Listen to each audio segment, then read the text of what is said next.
기초연금 탈락 통보를 받으면 대부분의 어르신들이 이렇게 하십니다. 아, 나는 안 되는구나. 그리고 그냥 집에 돌아오십니다.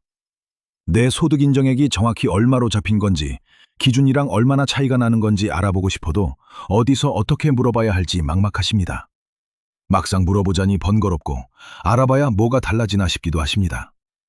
다시 신청하면 될 수도 있다는 건 알면서도 매년 바뀌는 기준에 올해는 되는지 안 되는지 일일이 확인하는 게 쉽지 않으십니다. 그러다 보면 미루게 되고 미루다 보면 까먹게 되고 결국 그냥 흘러가는 겁니다. 그런데 이런 고민들이 사실 전부 무의미합니다. 종이 한 장만 작성하시면 됩니다. 그러면 5년 동안 나라에서 수급 자격이 되는지 알아서 확인하고 받을 수 있게 됐을 때 먼저 연락을 줍니다. 매년 직접 확인하실 필요 없습니다. 주민센터에 다시 가실 필요도 없습니다. 나라가 알아서 해줍니다. 그런데 이 종이의 존재를 아는 분이 거의 없습니다. 매달 34만 9,700원, 1년이면 420만 원, 5년이면 2,100만 원입니다. 받을 수 있었는데 몰라서 못 받고 계신 분이 지금 이 순간에도 계십니다. 오늘 이 영상에서 전부 알려드리겠습니다. 마땅한 권리를 일일이 찾아내어 성공적인 노후를 열어드리는 마일성 TV입니다. 구독과 좋아요 한 번씩만 눌러주시고 끝까지 함께해 주십시오. 자, 그러면 이 종이 한 장이 정확히 뭔지 설명드리겠습니다. 이름이 좀 어렵습니다만 수급 희망 이력 관리 신청서라고 합니다. 쉽게 말씀드리면 이겁니다. 나 기초연금 받고 싶은 사람이니까 나중에 자격이 되면 알려주세요. 이 한마디를 종이에 적어내는 겁니다. 이걸 제출하면 나라에서 5년 동안 매년 여러분의 소득과 재산을 자동으로 조사합니다. 기초연금을 받을 수 있는 기준은 해마다 오릅니다. 2025년 단독가구 기준이 228만 원이었는데 2026년에는 247만 원으로 19만 원이나 올랐습니다.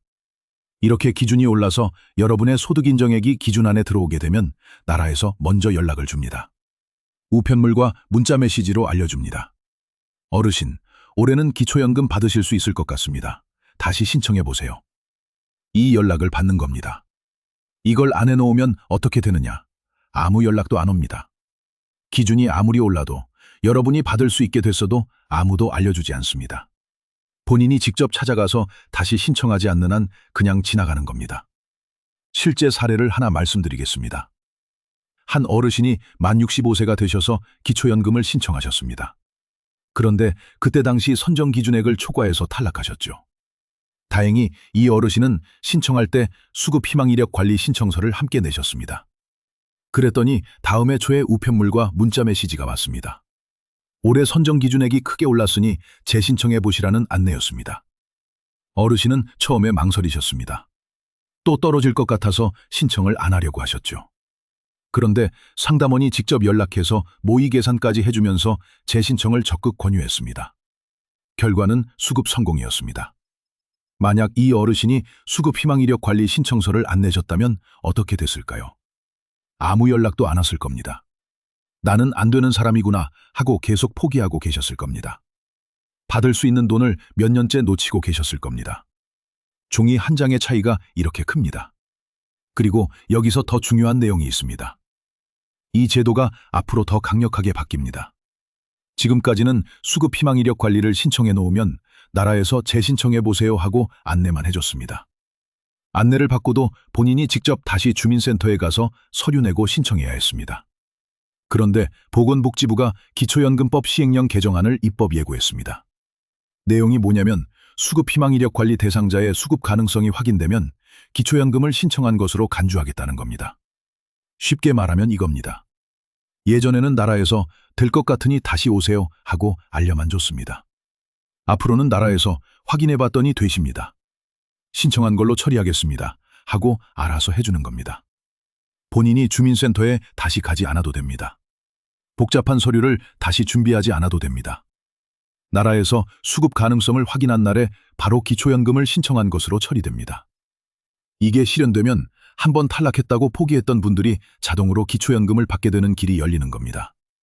단, 전제 조건이 있습니다. 수급 희망 이력 관리 신청서를 내놓으셔야 합니다. 이 신청서를 안 내신 분은 아무리 제도가 바뀌어도 해당이 안 됩니다. 나라에서 확인할 대상 자체가 아니기 때문입니다. 그래서 지금 당장 하셔야 하는 겁니다. 자, 그러면 어떻게 신청하느냐? 방법은 간단합니다. 첫 번째, 기초연금을 처음 신청하시는 분이라면 신청서를 쓸 때 수급희망 이력관리 신청서를 함께 쓰시면 됩니다. 주민센터에 서류가 비치되어 있습니다. 두 번째, 이미 탈락하셨는데 그때 이 신청서를 안 내신 분. 지금이라도 주민센터에 방문하셔서 수급희망 이력관리 신청서만 따로 제출하실 수 있습니다. 세 번째, 온라인이나 모바일로도 가능합니다. 복지로 누리집이나 모바일 앱에서 기초연금 신청할 때 수급희망 이력관리 신청서를 다운로드해서 첨부하시면 됩니다. 혹시 수급희망 이력관리 신청서도 같이 쓸 수 있나요? 이 한마디만 하시면 됩니다. 어떤 방법이든 5분이면 끝납니다. 이 5분이 앞으로 5년 동안 여러분의 기초연금을 지켜줍니다. 한 가지 더 말씀드리겠습니다. 이 제도는 신청일로부터 5년간 유효합니다. 5년이 지나면 다시 신청하셔야 합니다. 잊지 마시고 5년 후에 한 번 더 내시면 됩니다. 정리하겠습니다. 기초연금에 탈락하셨다면 절대 그냥 돌아오지 마십시오. 수급희망 이력관리 신청서 종이 한 장만 더 쓰고 나오십시오. 5년 동안 나라에서 매년 알아서 확인해 줍니다. 받을 수 있게 되면 먼저 연락이 옵니다. 그리고 앞으로는 연락만 오는 게 아니라 신청까지 알아서 처리해주는 방향으로 제도가 바뀌고 있습니다. 5분이면 끝나는 일입니다. 그 5분이 매달 34만 9,700원을 되살릴 수 있습니다. 이 영상이 도움이 되셨다면 기초연금에 탈락해서 포기하고 계신 주변 어르신들에게 꼭 공유해 주십시오. 종이 한 장의 차이로 누군가의 노후가 달라질 수 있습니다. 마일성 TV였습니다.